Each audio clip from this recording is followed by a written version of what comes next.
All right, it's time to deep dive the stimulus on this Thursday, and we've got some major news overnight from the White House. And it appears that the White House, I predicted this, right, wanted to play good cop, bad cop with Senate Republicans. And that's exactly what we're seeing. So the White House, President Trump, basically saying, hey, we need a new stimulus plan. We need to do this. I support a larger one. Yeah, I'm game for that. That seems right. This compromise bill that we saw from the Problem Solvers Caucus, President Trump at the podium yesterday admitted that, yes, in fact, he would want it larger. Let's listen to President Trump. And this, I believe, really boxes in Mitch McConnell, who has not wanted to spend any money. And Senate Republicans now are going to be sitting there going, oh, crap, our president just called for additional spending beyond what we want. What are we going to do? We can't afford it. What am I going to do? I think this puts the ball firmly in their court. Well, here was the president yesterday at a press conference talking about fielding this question about the stimulus. Yeah. Mr. President, if I could ask you about coronavirus relief, do you support the Problem Solvers Caucus proposal that was put forward? Are you comfortable with the $500 billion for the states? Something like that. Yeah, I like the larger amount. I've said that.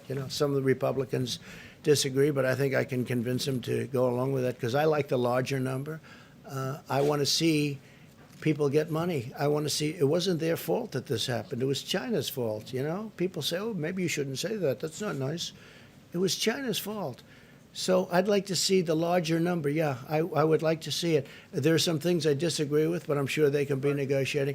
Now, I heard Nancy Pelosi said she doesn't want to leave until we have an agreement. She's come a long way. That's great. If she said that, she's come a long way. I agree with her. We should have an agreement. People should be helped, and they should be helped as rapidly as possible. And I think it's going to happen. I think it's very important. So the Problem Solvers came up with, it's a group of people in Congress, as you know them all, I know them all. They're very good people. I guess you'd consider them dead center. But in many cases, they're not. They're left, they're right, but they came up with this idea. And I think they're well on their way to suggesting some pretty good things. Yeah. So, and among those things that he said was the $1,200 stimulus checks. So direct payments to the American people. But I love those little digs at Republicans in there. I mean, there's some Republicans that don't support it, but I think I can convince them.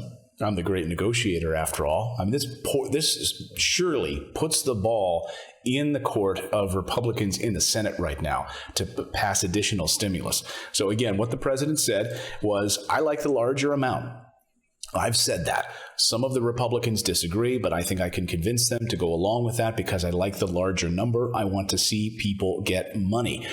And it was encouraging because then we actually had Chuck Schumer, Nancy Pelosi released a statement following what the president said, and they seemed to be excited about the president wanting to come to the table. They said, we are encouraged that after months of Senate Republicans insisting on shortchanging the massive needs of the American people, President Trump is now calling on Republicans to go for much higher numbers in the next coronavirus relief package. Pelosi and Schumer said in a statement, we look forward to hearing from the president's negotiators that they will finally meet us halfway with a bill that is equal to the massive health and economic crises gripping our nation. So who are these negotiators? Well, of course, it was Mark Meadows, White House chief of staff during these negotiations, and they were at loggerheads. They weren't really getting anywhere. And a lot of people were pointing to Mark Meadows as the problem in all of this, that he was the guy that was not willing to bend or move.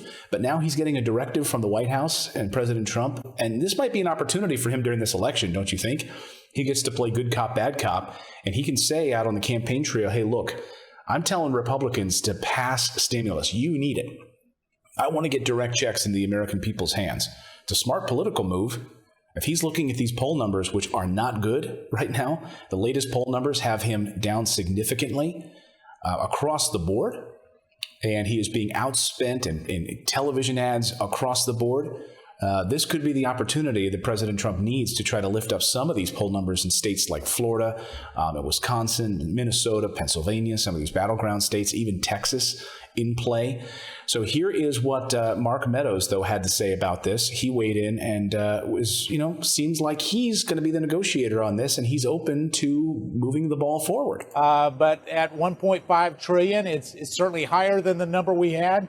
But it's not a showstopper at this point. And just want to applaud the work of the Problem Solvers Caucus of staying engaged. And if the Speaker is serious about staying in until we get a deal, let's start the negotiations back and hopefully help those people that are hurting the most during this pandemic. So Speaker Pelosi, Nancy Pelosi, has said that she wants to keep her House of Representatives members working, that they're not going to take a recess until they pass some sort of a stimulus. That's great. It's not entirely true or accurate. They'll still get to go home and campaign, but they will be given a 24-hour notice if they have to fly back to Washington in order to vote. So they'll still get to go home. They're still going to be campaigning on October 9th when they're supposed to have their vacation, basically. But nevertheless, Nancy Pelosi is saying we're going to stay here and duke this out. I think all eyes now on Mitch McConnell with this. He was on the Senate floor yesterday talking about, picking on Nancy Pelosi, basically calling her, what was he saying? He was calling her that she's playing Goldilocks with this, So I'm Mitch McConnell, and Nancy, she's just playing Goldilocks, Too hot, too cold. What is it? I'm done with him, though. I mean, here's a guy who, he's had all summer to get something done. Pressed pause on any kind of additional stimulus. And now that we're after Labor Day, wants to blame Democrats that we're up against an election wall when he had all summer in order to do this. And couldn't get any members of his, very few members of his committee members together on this that would want to pass a massive stimulus package, because they had everything they needed. They already got all the corporate bailouts that they needed, and all of the big businesses and all Wall Street are fine. They're doing just fine. But the small businesses, the data out this morning that shows that these small businesses, 60% of business closures due to the coronavirus pandemic are now permanent, according to Yelp. This data was unbelievable. If you saw earlier in the show, we talked about some of these data points, but as of August 31st, 163,000 businesses have told Yelp that they have closed. That's a 23% increase since July. 97,000 businesses have closed permanently, and they're not reopening. These are done. These are done altogether. Yeah, we need help. And if you listened to Fed Chief Jerome Powell yesterday during his two-day meeting, and he gave his press conference and talked about additional stimulus is planned for and needed, and he also said that we need money for states and local governments. We just heard Howie Hawkins talking about that. It's not a blue state bailout. You have cities and states across this country that are red as they are blue that need money right now, and they're having to file for bankruptcy. They're having to furlough workers. They're having to close down basic city services. Like we talked with Howie, he said, look, you had pools that couldn't even open in New York because the states don't have money to pay the lifeguards. And so all these kids who would normally go and get exercise and play out in the sun and get some water, get cool off a little bit in the summer, no, closed. The local parks where they would do summer programs for kids, gone. I remember growing up in Pennsylvania, going down to Brenneman Park and doing summer programs where they would have the local kids that got some small salary from the city, and they would do crafts and we do exercises and things like that, and play baseball and all of that stuff for a few hours, and so our parents could go off to work, earn an income. And now those services are gone. Those things are gone. Those are state funded. And those are the things that these states need. These programs that help families. Not only that, on the healthcare front and medical services, hospitals, firefighters, police departments, all of it being hemorrhaging right now. So President Trump didn't explicitly say that he wants this. You heard what he said there, but he says, for that $1.5 trillion plan that was unveiled on Tuesday. But he did say that he likes the larger number.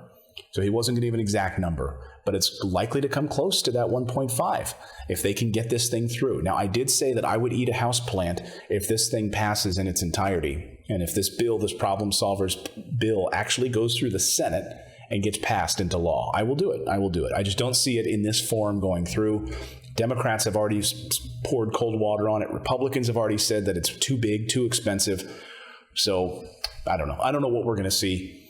But it would be a miracle if we see something. President Trump, though, wants these $1,200 stimulus checks. So it's up to him now to twist the arm of his Republicans in the Senate to see if it gets through. But I don't know that everyone's on the same page on this. The White House wants to get something done. Nancy Pelosi wants to get something done, not sending her caucus members home for vacation. Mark Meadows seems to want to get something done. But Jerry Kushner says he doesn't think we're going to see anything until probably after Election Day. I don't know if the White House is on the same page with this. Listen. We do think that there is a need for another intervention. We've reached out to Congress. We've been negotiating. Again, as you know, in all negotiations, everyone's at no before they get to yes. There's a lot of posturing, some differences of opinion.